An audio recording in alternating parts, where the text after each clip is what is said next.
Lo dijo en la primera hora. Muy bien, seguimos 8 de la mañana con 11 minutos, por si acaso, porque a veces uno lee cualquier cosa.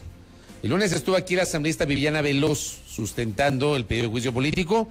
Ayer estuvo el segundo vicepresidente de la Asamblea Nacional, integrante del CAL, Darwin Pereira, avalando la resolución del lunes adoptada por el CAL respecto del juicio político y expresando su total acuerdo con el juicio político. Y hoy, porque obviamente aquí manejamos un elemental criterio de pluralidad en este espacio, vamos a escuchar la postura de Joana Moreira. Resulta que a Joana Moreira, asambleísta de Izquierda Democrática, que le cayeron a palos el lunes, un montón de críticas, de alguna manera ayer le terminaron dando la razón en el CAL, porque el CAL decide reconsiderar la resolución del lunes, echarse para atrás y ahora sí pedir el cumplimiento de requisitos. Esto lo alertó Joana Moreira en la sesión del lunes. Escuchamos justamente su intervención, al igual que la de la asambleísta Natalia Arias, las dos integrantes del CAL. Pero en el caso de la asambleísta Moreira, ella justamente planteaba estos escenarios que finalmente se analizaron el día de ayer. Asambleísta Moreira, bienvenida, buen día, ¿cómo le va? Muy buenos días, Fabricio, buenos días a todos quienes hacen Radio Sonorama y un especial saludo también a todos quienes nos están escuchando en este momento. Siempre es un placer. Gracias, asambleísta Joana Moreira. Al final, digo, la resolución de ayer terminó, o la resolución adoptada ayer terminó siendo aquella que debieron haber adoptado el lunes, asambleísta. Así es, y justamente en el plazo que se establece y en las condiciones que debían darse, y es que esa fue justamente mi propuesta, incluso fue hasta último momento antes de votar, porque si bien es cierto, yo tengo también un criterio acerca del alcance que habían realizado los asambleístas, y el alcance lo hacen sustentándose en el procedimiento para juicios políticos para ministros y primeras autoridades, y no lo hacen sustentándose en un procedimiento que establece para enjuiciamiento político a presidente y vicepresidente, porque no se permite, porque los tiempos, los plazos son totalmente distintos. Incluso en el mismo alcance, ellos subsanan el tema de que se están basando, por ejemplo, en el artículo, exactamente en el artículo 78, que es enjuiciamiento político para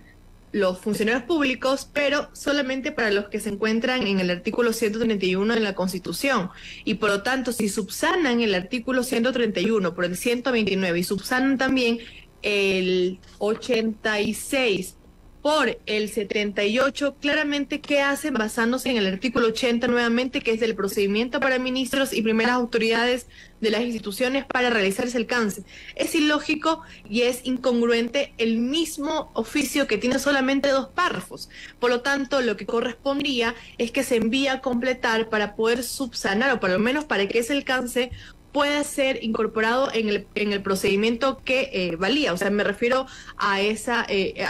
a esa corrección de artículos que estaban citando, que al final del día es una fundamentación de derecho que estaba errónea, y obviamente los demás errores que se podían ver. Más allá que nuevamente, Fabricio, la discusión entraba en que si esto es una corrección o esto sí se encuadra como completar, pero por lo menos estabas entregándole un mejor producto a la Corte Constitucional y en el procedimiento que establece la ley. Lo dije, lo mencioné, hicieron caso omiso, dijeron con sus palabras que acogían el informe de UTL porque la solicitud de enjuiciamiento político cumplía todos los requisitos. Me imagino que el día de ayer el asambleísta Darwin Pereira mencionó lo mismo, que la solicitud cumplía con los requisitos. ¿Y qué pasó el día de ayer entonces en la noche? ¿Qué cambió de un día a otro? ¿Por qué ahora entienden o mencionan que faltan requisitos y que por lo tanto debe enviarse a completar? Entonces, esa incoherencia no solamente que hace pasar vergüenza a la Asamblea, sino que también aquí nos pone un escenario en el que hay que elegir qué creer: o es ineptitud o en realidad existe un pacto para que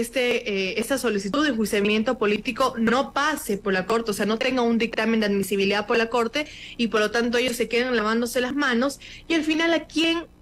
termina resultando como un beneficio? Es al gobierno. Nadie más se beneficia de que esa solicitud no pase por la Corte, y creo que ese también es el panorama y el debate que debería centrarse en la ciudadanía. De verdad es ineptitud ni siquiera poder citar de forma correcta los artículos de procedimiento en el que te vas a basar, en el que ni siquiera termines mencionando que el presidente ha incurrido en las causales 129 y que ha realizado o que sus actos se adecúan al tipo penal de cohecho concusión, porque si tú lees el informe, ellos mismos dicen que suponen, que creen, que interpretan y que esto no se encuadra en el 129, que esto habla de una responsabilidad política. Entonces es bastante ambiguo ese informe, esa solicitud de enjuiciamiento político que presentan los interpelantes. Ahora,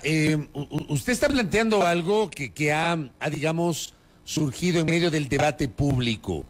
Una especie de tongo, dicen algunos. Usted lo acaba de mencionar. ¿Usted no descarta que detrás de esto, de estos errores, algunos errores crasos, otros inexplicables, otros infantiles, esta decisión inicial del CAL que avala todo y resulta que ayer reconsideran? ¿Usted cree que detrás de eso, pensándolo mal, hay algo escondido, algo oculto, asambleísta Moreira?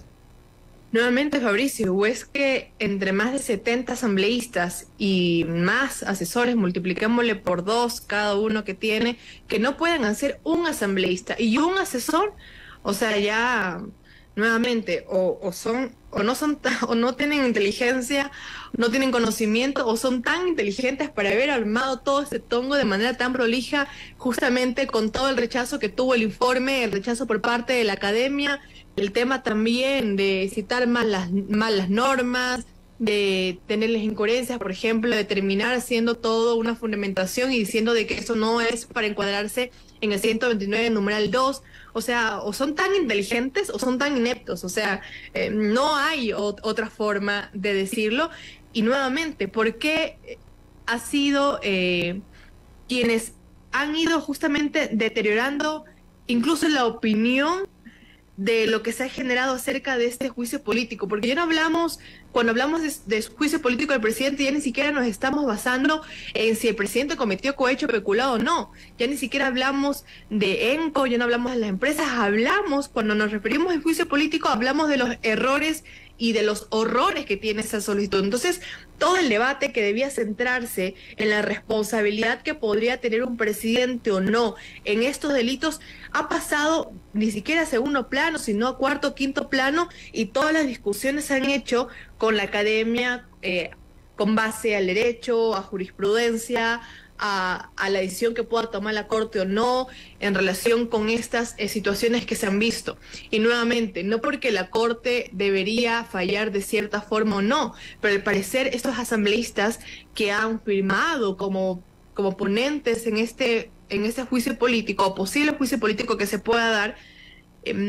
no están dando la talla para que el país necesite y que el país requiere en un proceso que es sumamente sensible y ya se toma como una burla hacia el país, y lo tengo que decir, más allá de que pueda estar de acuerdo o no el ciudadano que me escucha en el juicio político, ya se ha vuelto una burla para el mismo ciudadano que cree que el presidente tiene que ser enjuiciado políticamente y que tiene que ser destituido y censurado. Y ahí va el momento en el que decimos, ¿existe verdad un pacto? Solamente es para lavarse la cara, porque saben muy bien también que el presidente en cualquier momento, también como una herramienta constitucional, tiene la muerte cruzada, y que si de darse paso o no, también ya viene el escenario en que el gobierno podría plantearse el mandar todos a la casa, y creo que no sería nada menos de que la Asamblea Nacional como el gobierno tengan que regresar a los lugares donde nunca tuvieron que haber salido, lamentablemente algunos de ellos, porque no se responde la ciudadanía y porque estamos jugando a que la Corte subsane, que podría subsanar estos errores, como no podría hacerlo, porque se entiende que el asambleísta es el que hace las leyes y que conoce la normativa. Y la Corte podría hacerlo en casos en el que se podría desconocer el derecho y por lo tanto ellos podrían hacer esas corrupciones, pero de plano, el asambleísta es el que hace la ley, ¿cómo es posible que no la conozca? Entonces, yo creo que esas situaciones también que son vergonzosas y que en derecho podrían entrar en discusión, el mensaje central es que el asambleísta no conoce la norma, que el asambleísta no conoce derecho. Déjeme preguntarle, asambleísta Moreira, perdón que le interrumpa, ¿cómo votó usted ayer en la reconsideración primero y luego en la resolución del asambleísta Darwin Pereira? Yo voté en contra. ¿Por qué? Por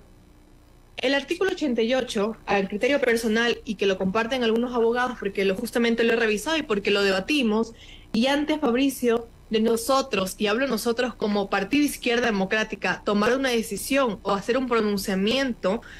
nos sentamos en una oficina con todos los equipos a discutir y a debatir sobre justamente criterios jurídicos que tenemos en relacionado tema, y justamente lo que llegamos al consenso es que al momento de que se establece el trámite para la solicitud de enjuiciamiento político, el artículo 88 específicamente, al momento de que el presidente o presidenta de la Asamblea Nacional en un plazo máximo de 3 días pondrá en conocimiento al Consejo de Administración Legislativa esa solicitud de enjuiciamiento político. Y es en el mismo artículo, lo que el día de ayer mencioné, que no se atreven a leer, establece que una vez conocida la solicitud, ¿cuándo conoces tú la solicitud? Justamente en el plazo máximo de 3 días que el presidente pone en tu conocimiento. Entonces, una vez conocida la solicitud, es decir, en el plazo de 3 días y verificado el cumplimiento de requisitos, se remitirá a la Corte Constitucional. Ese es el único plazo que te da el que está en el mismo artículo y en el mismo numeral o el párrafo del 88. Y en el segundo, si el Consejo de Administración Legislativa establece que la solicitud de enjuiciamiento político no cumple, es decir, cuando tienes conocimiento de esa solicitud, no cumple con los requisitos, se dispondrán los solicitantes que la completen en el plazo de 3 días. Es decir, tienes 3 días para poner en conocimiento al CAL y que el CAL pueda verificar cumplimiento de requisitos. Si en el tercer día tú consideras que no se cumple, entonces lo remites a los solicitantes y en el plazo de 3 días más ellos podrán realizar o podrán completar esta solicitud de enjuiciamiento político. ¿Y cómo la completas? Con documentación que te hace falta, por ejemplo, una firma, un formulario, un requisito. Eso es completar, agregar información. Lo que ellos quieren hacer aquí es corregir, es subsanar, es cambiar información que consta en la solicitud de enjuiciamiento político. Y nuevamente eso entra a un debate si es completar, si es corregir y si se puede encuadrar. Pero más allá de eso, ¿yo por qué voté en contra? Y lo dije porque para mí el CAL ya no tenía competencia para pronunciarse porque ya estaba fuera del plazo que tenías. El día en el que yo les mencioné en la mesa de que debían enviar a completar era justamente el procedimiento y en los plazos que correspondía. Ahora no correspondía pronunciarse, más allá de que, es claro, el artículo en el que ellos se basaron para hacer esto era el artículo para pedir reconsideración, que es correcto, claro que puedes pedir reconsideración en la misma sesión o en la siguiente, y claro que estábamos en la siguiente, que es lo único que pidió certificar el presidente de la Asamblea Nacional, pero jamás hablaron, por ejemplo, del artículo 88, porque saben que no tienen o no tenían la posibilidad de hacerlo, porque para todo hay plazos para pronunciarse. El día de mañana, el mismo presidente de la Asamblea Nacional, como con la mayoría que pretenden atropellar los procedimientos, por ejemplo, una ley económica urgente, van a decir, estamos ya en el día 30, tenemos que pronunciarnos, pero el día 31, 32 pedimos, no sé, reconsideración porque la ley nos permite pedir reconsideración, sí, pero está fuera del plazo y por lo tanto ya no tienes competencia para poder pronunciarse. Ese fue mi criterio para no apoyar la reconsideración y yo puedo estar tranquila porque se los dije en el momento que era preciso y el mismo asambleísta que voy a omitir el nombre, me dijo, sí, tienes razón. Y estaban, y verles la cara el día de ayer, luego de que tuvieron que aceptar que esa solicitud tenía errores y que debía enviarse a completar y que iban a pedir una reconsideración, era un trofeo, de verdad. Pero bueno, nuevamente son ellos los que tienen que pasar la vergüenza ante el país porque ya se han convertido en un chiste mal contado, un chiste que da pena y que da lástima porque el ciudadano sigue confiando en algunos políticos y sigue confiando y con justa razón que quizás se tiene que dar un enjuiciamiento político al presidente Guillermo Lasso, pero todo este tongo que han causado y que han realizado en relación a este juicio político, de verdad que da mucha pena porque no solamente que le baja nuevamente credibilidad a la Asamblea Nacional, incluso el mismo órgano del CAL, porque si una solicitud va a la Corte Constitucional y no pasa por la Corte, quienes tienen la responsabilidad ya es plenamente el CAL, porque un asambleísta puede presentar una solicitud que no cumple con los requisitos, pero es el deber del CAL, que es el filtro de que no pase una solicitud que no cumpla con los requisitos. Correcto. saben justamente la responsabilidad de estos 5 asambleístas y por eso lo hacen. No lo hacen simplemente porque crean que está bien o está mal, porque saben que esos 5 votos es responsabilidad de que pase o no pase por la Corte, porque si revisan requisitos, ¿cómo es posible que se haya pasado 2 filtros? Uno de UTL, que hace un informe de verificación y cumplimiento de requisitos, y otro de 5 asambleístas con sus 5 equipos, y que los mismos están aprobando que se cumple con los requisitos, y si se cae en la Corte por incumplimiento o porque no tiene o no reúne todos los requisitos, va a ser culpa del CAL, no va a ser culpa de los solicitantes ni de los que han firmado apoyando este juicio político. Asambleísta Moreira, y con esto termino, y le voy a preguntar a usted, yo debo decirle que a mí me sorprendió la postura que usted asumió aquel sábado donde votaron el proyecto de resolución respecto del informe aprobado por la comisión ocasional que investigó el caso que denominaron Gran Padrino. Y le digo eso porque yo seguí la sesión, escuché su intervención y usted terminó votando por esa resolución. Yo lo comenté aquí en mi espacio y le traslado este comentario. No hay una falta de coherencia suya entre lo que dijo en el debate y su voto a favor del proyecto de resolución. No, claro que no. Yo sigo manteniéndome que ese informe a la fiscal le puede servir como, por ejemplo, para, si ella considera, para aperturar una investigación por quizás algo que ella quiera considerar, o como también le puede servir para ponerle debajo de la mesa y para que la mesa no se le mueva, porque quizás no tiene, para mí no tiene absolutamente nada de coherente ese informe. Pero más allá de eso, es responsabilidad de nosotros como Parlamento, de que se hizo una comisión de forma ilegal y de forma atropellada, realizaron ese informe y que ese informe tenga que remitirse a las instituciones más allá de que no estemos de acuerdo con el fondo. Y en eso yo estaba de acuerdo y en eso también coincidimos con los compañeros, que fue un duro debate, por supuesto, que es complicado el que todos tenemos posiciones distintas, unos de votar abstención, unos de votar en contra, unos de votar a favor. Y por lo tanto, en esa decisión, de forma democrática, se acogió la decisión de la mayoría de votar a favor para que ese informe se remita a la Fiscalía y a las entidades para que puedan seguir con el proceso y que no permitamos que por errores o obviamente también por esas situaciones que son incoherentes en el informe, se pueda dejar en la impunidad a un presidente o cualquier autoridad o cualquier persona que tenga que responder. Y que nosotros, justamente, lo que estamos haciendo ahora en la Comisión de Justicia es conocer el informe de León de Troya, que Fabricio, los correístas no nos están dando quórum. Ya por segunda ocasión hemos convocado con el presidente de la Asamblea, perdón, el presidente de la Comisión de Justicia para conocer el informe de León de Troya, qué es lo que faltaba en ese informe y que por acuerdos, para que no salgan manchados ellos, no quieren develar la información. Y es la segunda ocasión el presidente de la comisión, espero que pueda convocar nuevamente y que sepa el país quienes no quieren que se conozca la verdad completa, porque no existe verdades a medias, o hay una sola verdad en la que se destapa esta corrupción o no hay verdad para el país. Así que estamos haciendo nuestra parte que nos corresponde y que nos comprometimos en hacer, y obviamente que se remita a la Fiscalía era lo único de lo que estábamos de acuerdo, pero también existe algo en el proyecto de resolución que se votó ese día. Es lamentable como luego de que ellos acogieron el criterio que nosotros habíamos manifestado acerca de que no existe o no se puede dar omisión en los delitos, o comisión por omisión en los delitos de peculado, de cohecho, de concusión, los delitos contra la administración pública, en el informe ellos corrigieron esa parte final y ellos hablan de lo que nosotros nos referíamos, que era de la responsabilidad del deber que tiene una autoridad de cuidar que sus subordinados hagan un trabajo prolijo, hagan un trabajo obviamente sin actos de corrupción. Lo cambian en el informe, pero en el proyecto de resolución vuelven a incorporar comisión por omisión y eso nos deja